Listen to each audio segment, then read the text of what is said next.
Hello guys, तर स्वागत आहे तुमचं आपल्या या यूट्यूब चॅनलवरती. मित्रांनो, चॅनलवर नवीन असाल तर चॅनलला सबस्क्राईब नक्की करा आणि अशाच नवनवीन अपडेट्स आपल्या या चॅनलवरती पाहत राहा. चला तर मग आपण पाहूयात आनंदी या सिरियलचा आजचा रिव्ह्यू. तर मित्रांनो, आता इथे युगंधरला कळालं आहे की आनंदीला हा जो गाऊन आहे तो घालण्यासाठी कुणी फोर्स केला असेल. युगंधरला कळताच आता युगंधर बाजूला येतो आणि लगेचच शिल्पाला फोन लावतो आणि त्याच वेळी आता इथे आनंदी जी आहे ती इकडे मालक साहेबांची वाट पाहत असते. पण आनंदीला हे माहिती नाही आहे की मालक साहेब जे आहेत ते शिल्पाताईला फोन लावण्यासाठी बाहेर पडले आहेत. तर त्यानंतर आता इकडे शिल्पा जी आहे ती प्रचंड रागात असते, कारण शिल्पाला युगंधरवरती खूप राग आलेला असतो. तिला जे काही हवं होतं ते तिला मिळालेलं नसतं. या आनंदीला नेहमीच बायकोचा दर्जा मिळत आहे हे पाहून तिचा संताप होत असतो. आत्तापर्यंत तिने जे काही केलं होतं ते फक्त यासाठी केलं होतं की युगंधरने कधीच तिला स्वतःची बायको मानू नये, आणि आज पूर्ण जगासमोर युगंधरने तिला स्वतःची बायको म्हणून घोषित केलेलं आहे. आणि त्याचाच आता इथे या शिल्पाताईला राग येत असतो. तर त्याचवेळी आता इकडे शिल्पाताई जी आहे ती त्याच विचारांमध्ये असतानाच इकडे या मालक साहेबांनी शिल्पाला फोन केलेला आहे. आणि त्यावेळी आता इथे मालक साहेब शिल्पाताईला म्हणत असतात की शिल्पाताई, मला एक गोष्ट सांग की तूच आनंदीला तो गाऊन वेअर करायला सांगितलास ना. मला सांग, तिला झेपत नसताना तू तिला तो गाऊन घालायलाच का सांगितला? तू तिला ती ऑर्डर का दिलीस? हे बघ, तिला या असं सगळं काही आवडत नाही हे तुला चांगल्याच प्रकारे माहिती आहे.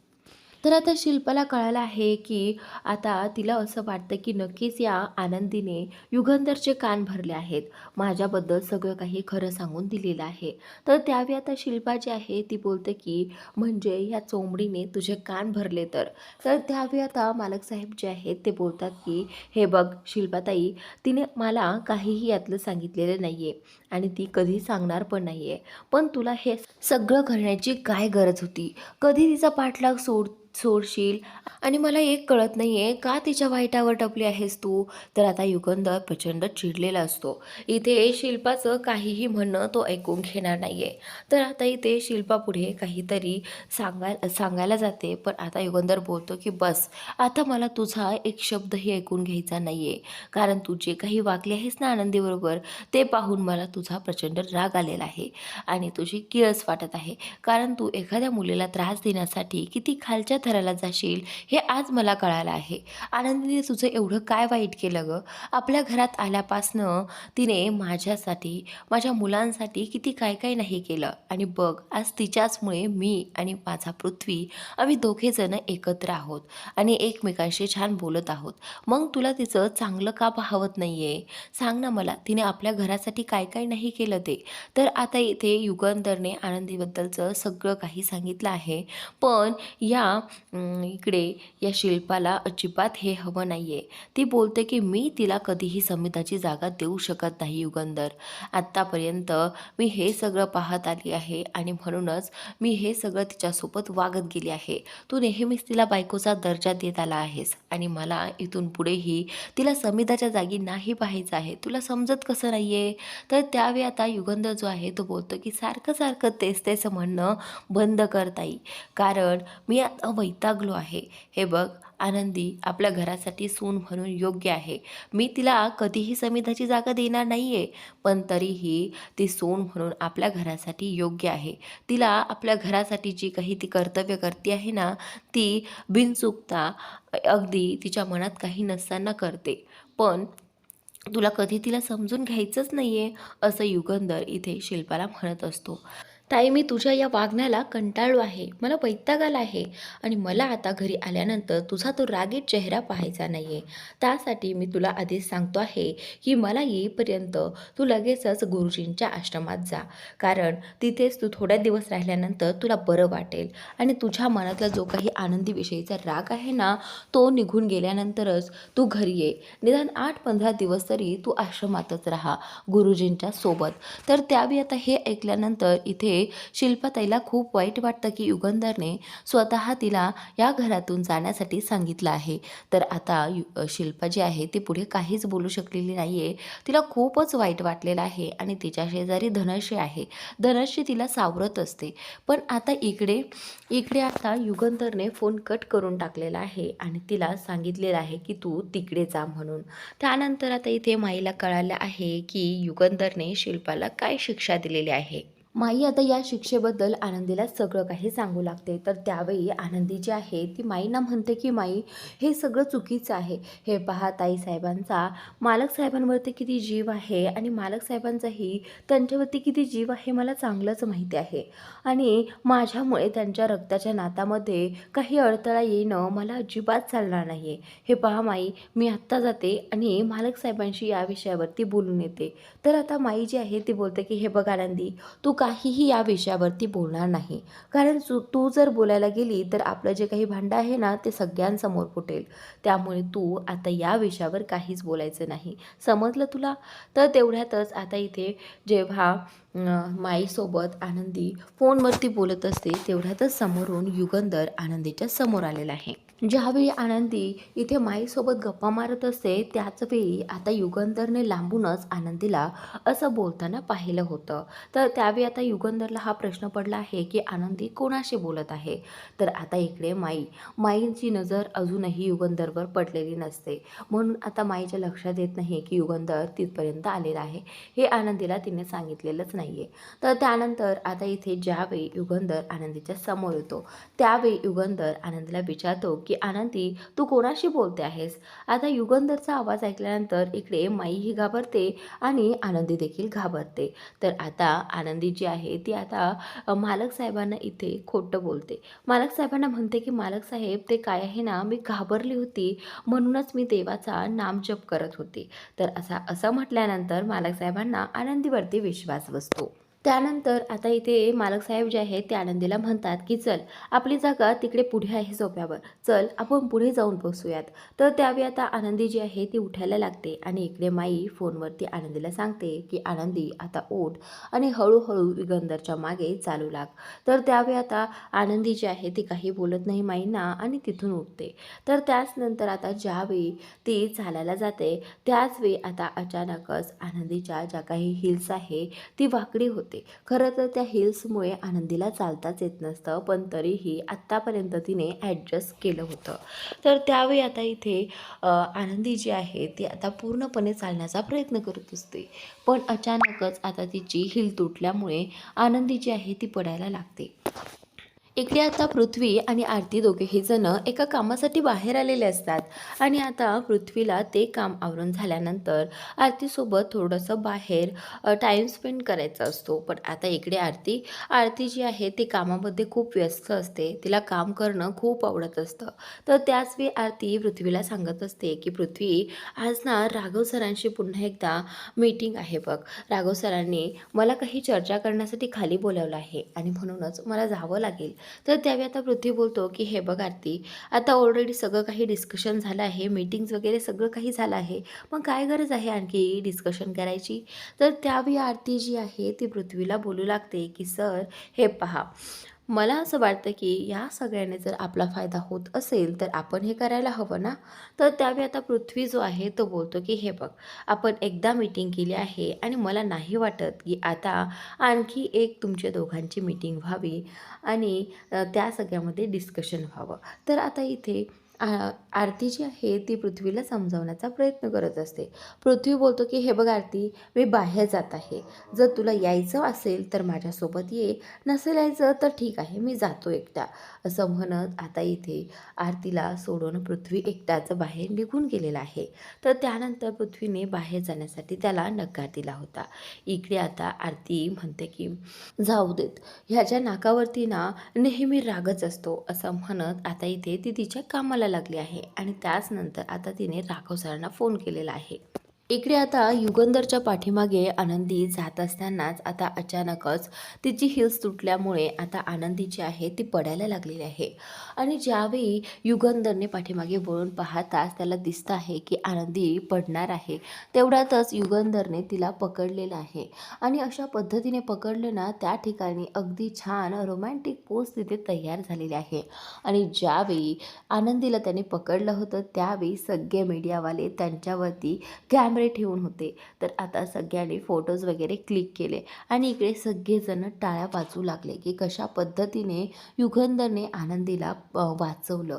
तर त्यावेळी आनंदी जी आहे ती युगंधरमध्येच हरवून जाते. खरं तर आनंदीला दिसत नसतं तरी देखील तिला युगंधरचा जो काही स्पर्श आहे तो सगळा काही ओळखत असतो. इकडे विद्याधर हे सगळं पाहतो. विद्याधर म्हणतो की आता या दोघा नवरा बायकोमध्ये खूपच प्रेम ऋतू चाललेला आहे. तर आता काहीतरी या प्रेमामध्ये करावंच लागेल, ज्यामुळे आता या प्रेमाला कोणाची तरी नजर लागेल. तर आता विद्याधरला खूप राग येत असतो की आनंदी इथे युगंधरच्या याच्यात मिठीमध्ये आहे.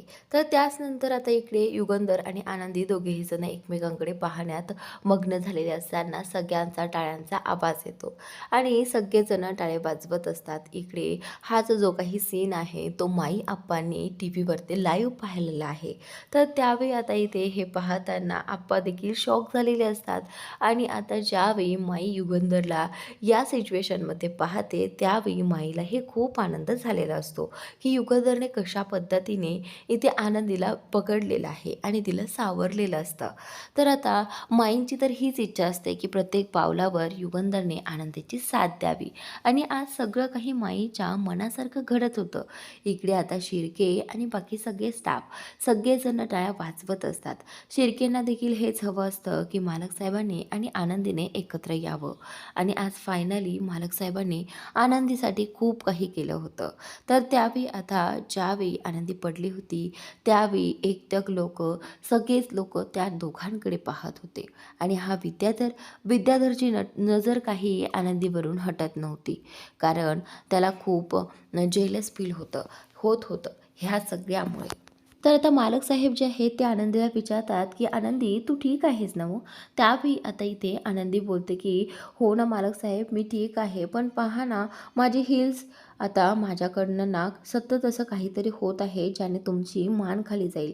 तर त्यानंतर आता इकडे हा राघवने आरतीला कॉल केला आहे आणि आरतीला तो विचारत आहे की काय मग आरती, तू येत आहेस ना खाली आपल्या कामासाठी? तर आता इथे आरती बोलते की हो हो राघव सर, मी येत आहे, असं म्हणत तिने फोन ठेवला आहे आणि आता ती राघवला भेटण्यासाठी खाली जाणार आहे.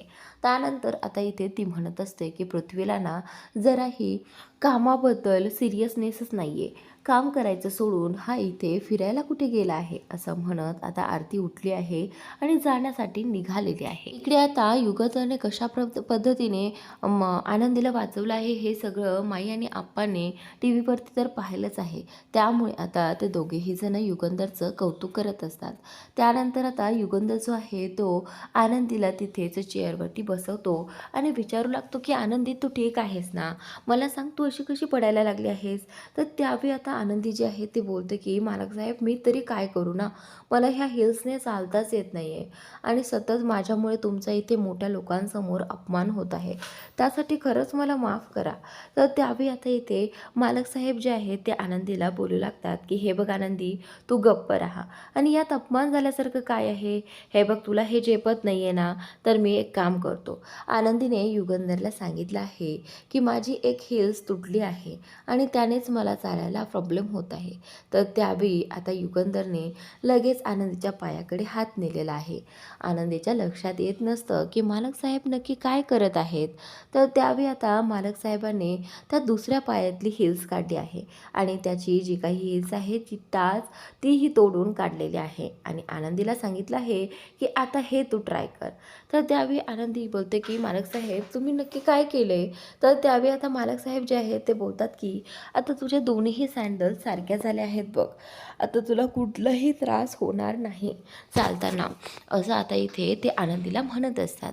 तर त्यावेळी आता आनंदी बोलते की मालक साहेब थँक्यू सो मच. आता इथे दोन्हीही हिल्स म्हणजेच त्या टाचा ज्या आहेत त्या नाहीशा झालेल्या असतात आणि आनंदीला त्याने छानपैकी चालता येत असतं. म्हणून आता मालक साहेब जे आहेत ते बोलू लागतात की आनंदी आता एक काम कर, तू 1-2 चक्रा मारून बघ, तुला कम्फर्टेबल वाटतं का? तर त्यावेळी आनंदी तिथेच 2-3 चक्रा मारायला लागते. आणि त्याचनंतर आता इथे आनंदी जी आहे ती बोलते की मालक साहेब खरंच तुम्ही ग्रेट आहात. आता मला ना चालायला काहीही त्रास होत नाही, असं म्हणत मालक साहेब जे आहे ते बोलतात की चला मग आता माझ्यासोबत चला आपण पुढे जाऊन बसूया, असं म्हणत आता मालक साहेबांनी आनंदीला पुढे चाललेलं असतं. तर त्याचनंतर आता इकडे हा विद्याधर जो आहे तो हे सगळं पाहत असतो आणि विद्याधरला अजिबात सहन होत नाही आहे मालक साहेब आणि आनंदीचं जे काही वाढतं प्रेम आहे ते पाहून तो खूप जेलस फील करत असतो आणि सारखं सारखं त्याला असंच वाटत असतं की या युगंधरचा अपमान होईल असं काहीतरी मला करायला हवं, आता खूप झालं यांचं प्रेम वगैरे. त्याचनंतर आता इकडे आरती रूममध्ये एकटी बसलेली असतानाच राघव तिच्या रूमपर्यंत आलेला आहे आणि त्यावेळी आता ती दरवाजा उघडते आणि समोर पाहते तर राघव. तर त्यावेळी ती विचारू लागते की राघव सर तुम्ही इथे? तर आता राघव सर जे आहे ते बोलू लागतात की ते काय आहे ना आरती, माझ्या रूमचं ना पेस्ट कंट्रोल झालेलं आहे आणि मला त्याच्या वासाने ना खूप कसं तरी होतं, मला तो अजिबात वास सहन होत नाही, म्हणून म्हटलं चला जाऊयात तुमच्या रूमपर्यंत आणि काही कामाबद्दल डिस्कशन करूयात. तर त्यावेळी आरती बोलते की मग या ना, या आतमध्ये या.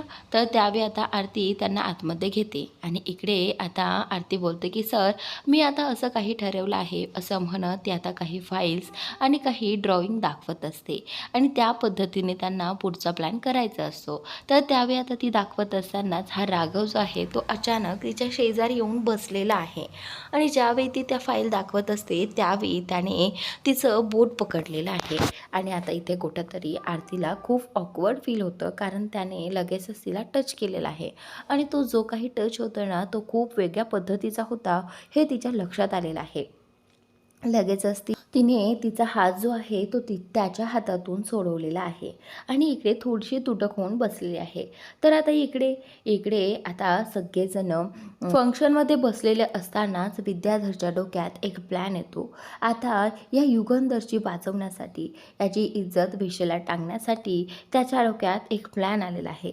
तर लगेचच तो उठतो आणि काही प्रेसवाल्यांकडे जातो. त्याच्या खिशातनं एक पैशाचा बंडल काढतो आणि तोच पैशाचा बंडल आता इथे तो प्रेसवाल्यांकडे देतो आणि त्या प्रेसवाल्यांना त्याने असं सांगितलं आहे की तुम्ही युगंधर निंबाळकरला इंग्लिशमध्ये प्रश्न विचारा आणि त्यासाठीच तुम्हाला हे सगळे पैसे आहेत, असं म्हणत आता त्याने त्या दोघांच्या हातामध्ये पैसे ठेवून तो तिथून बाजूला निघून गेलेला आहे आणि त्या दोघांच्याही लक्षात आलेलं आहे की त्यांना नक्की काय काम करायचं आहे या पैशाच्या बदल्यात.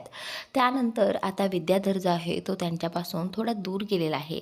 इकडे आता युगंधर जो आहे तो आनंदीच्या जवळ बसलेला असतानाच आनंदीशी गप्पा मारत असतो आणि तेवढ्यातच ते 2 व्यक्ती जे आहे ते युगंधरच्या जवळ येतात आणि युगंधरला बोलू लागतात की सर आम्हाला तुमचा एक इंटरव्ह्यू घ्यायचा आहे छोटासा, तर प्लीज तुम्ही आमच्याबरोबर याल का? तर त्यावेळी आता मालक साहेब जे आहेत ते बोलतात की ठीक आहे ना, मी येतो तिकडे, असं म्हणत आता इकडे मालक साहेब जे आहेत ते आनंदीला बोलतात की मला सांग, मी एवढ्या मोठ्या इंटरव्ह्यूसाठी चाललो आहे तर तू मला त्यासाठी शुभेच्छा नाही देणार का? तर आता इथे आनंदी जे आहे ती बोलते की सगळ्यांसाठी चांगलं करणाऱ्या माणसाला मी तरी काय शुभेच्छा देणार ना, म्हणजेच तो सगळ्यांसाठीच शुभेच्छा आहे अशा माणसाला. तर आता इथे मालक साहेब हसतात आणि त्यावेळी आता आनंदी बोलते की तरीही तुमच्यासाठी शुभेच्छा, असं म्हणत आता इकडे युगंधरने थँक्यू म्हटलं आहे आणि युगंधर जो आहे तो आता त्या इंटरव्ह्यूसाठी निघालेला आहे. तर आता त्याने सांगितलं आहे की आनंदी स्वतःची काळजी घे, मी थोड्याच वेळात परत येत आहे. तर त्यावेळी आता आनंदी बोलते की ठीक आहे, मी इथेच थांबते आहे, तोपर्यंत तुम्ही इंटरव्ह्यू देऊन परत या. तर आता इकडे हा युगंधर जो आहे तो इंटरव्ह्यूसाठी आलेला असतो. तर आता त्या प्रेसवाल्यांनी मराठीमध्ये प्रश्न विचारण्यासाठी सुरुवात केलेली आहे आणि तुम्ही एवढे मोठे उद्योजक झाला आहात, मला सांगा, तुम्ही बाकीच्या उद्योजकांना काय संदेश द्याल? तर आता असा प्रश्न विचारल्यानंतर युगंधरने खूप छान पद्धतीने तिथे त्याचं उत्तर मांडलेलं आहे आणि इकडे शिर्के ते पाहून खूप आनंदी होतात. तर आता विद्याधरला माहिती असतं की या युगंधरचं काय होणार आहे आणि म्हणूनच तो तेच पाहण्यासाठी इथे बसलेला असतो. तो बोलतो की आता या युगंधरचा अडाणीपणा सगळ्यांसमोर येणार आहे. एवढा मोठा बिझनेसमन पण तो शिकलेला नाही आहे हे कळल्यानंतर लोक काय म्हणतील आणि कशी बेइज्जती करतील हे पाहायला मला आता चांगलीच मज्जा येणार आहे, असं विद्याधर इथे म्हणत असतो. तर ज्यावेळी आता इथे लोकांनी दुसरे प्रश्न विचारले, तर आता 2-3 प्रश्न त्यांनी अगोदर मराठीमध्येच विचारले आणि त्या 2-3 प्रश्नांचे उत्तरं इथे मालक साहेबांनी खूप छान पद्धतीने दिले, जे की त्यांनाही खूप आवडले. कारण बाकी प्रेसवाल्यांना तर माहितीच नसतं. इकडे फक्त 2 जणांना विद्याधरने पैसे दिलेले असते, मुद्दामून युगंधरला इंग्लिश क्वेश्चन विचारण्यासाठी. तर त्यावेळी आता त्या मुलीने सुरुवात केली आहे इंग्लिश प्रश्न विचारण्यासाठी. तर आता ज्यावेळी इंग्लिश प्रश्न विचारले जातात त्यावेळी युगंधर जो आहे तो गप्पच बसून घेतो, कारण युगंधरला इंग्लिश कळत नसते आणि बोलताही येत नसते. त्यावेळी आता माई जी आहे ती बोलते की अरे देवा, आता युगंधरला बोलता काय येत नाही, युगंधर तर शांत बसलाय. तर माईंच्या नंतर लक्षात येतं की आता युगंधरला इंग्लिश प्रश्न विचारले जात आहेत. तर त्यावेळी आता इथे माई बोलते की आता आपल्या युगंधरचा इथे अपमान होणार. इकडे बापू देखील बोलतात की आत्तापर्यंत जगापासून लपवलेलं सत्य जगासमोर येतं की काय, हे आता याचीच त्यांना भीती वाटू लागते.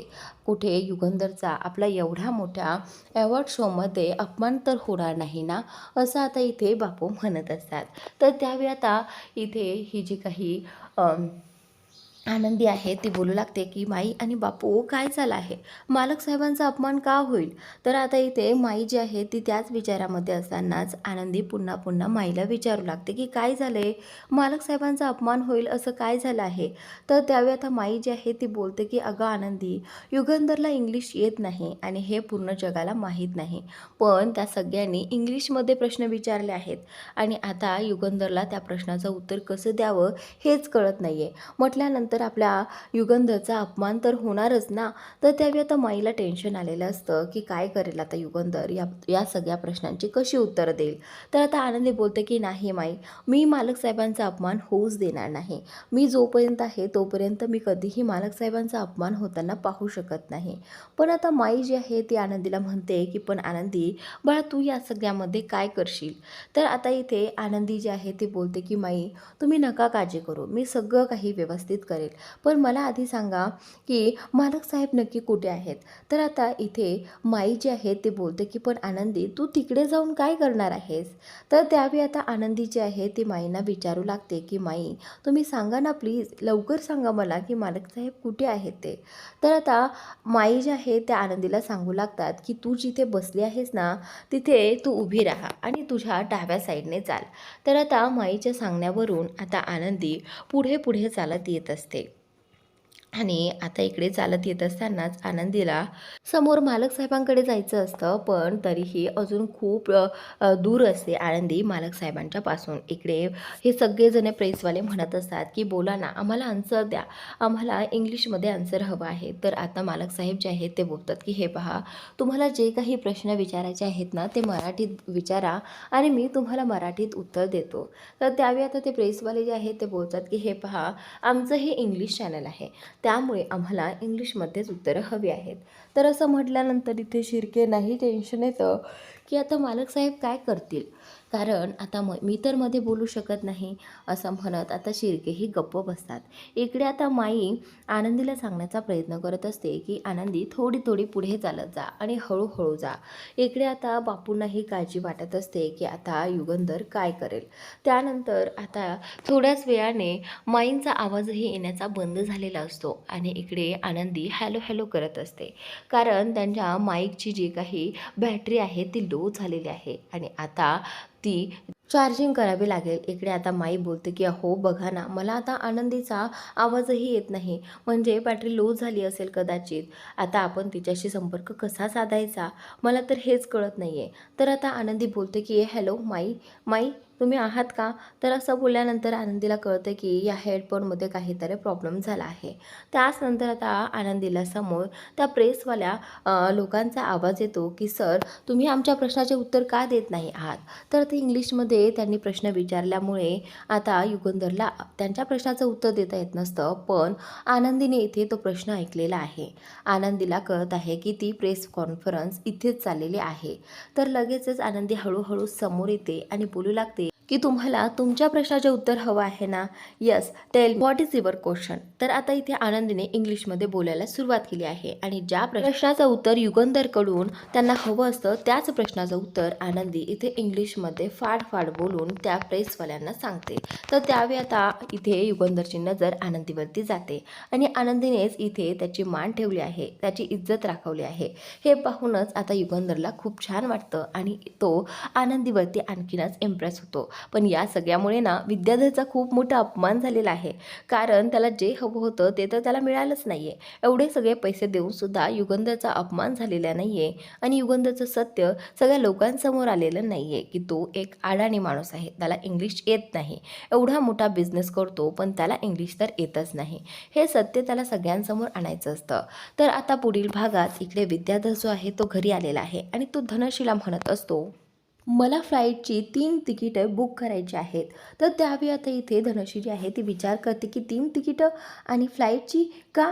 तर त्यावेळी आता इथे तो विद्याधर जो आहे तो बोलू लागतो की या आनंदीला वाटत असेल की ती खूप हुशार आहे, पण मी आता असा स्फोट घडून आणणार आहे की त्या सगळ्यामध्ये आनंदी काहीच करू शकणार नाही. मग बघूयात आपण तिची हुशारी.